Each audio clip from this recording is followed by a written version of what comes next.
It was pretty unremarkable in its early development, designed in just 120 days. Fitted with an Allison engine, pretty unremarkable, particularly at high altitude. So the matching of the Merlin engine to the original P51s, the B and the C series, transformed its entire performance curve.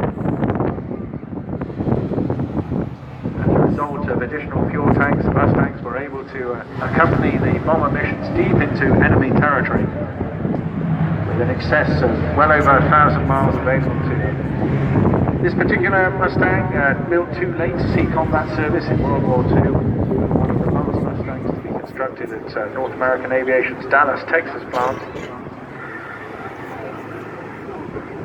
There's some photographic evidence from September 51 of her serving with the 45th Tactical Reconnaissance Squadron at Kimpo in South Korea during the Korean War.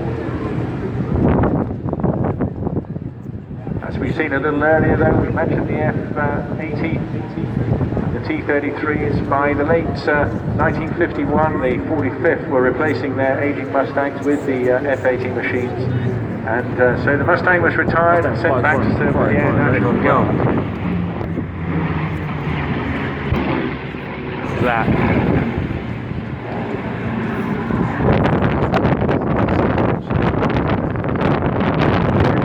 Very much not just the brainchild, but also having all the heritage and background to this form of aviation. Started flying when he was just a couple of weeks old in the family stock.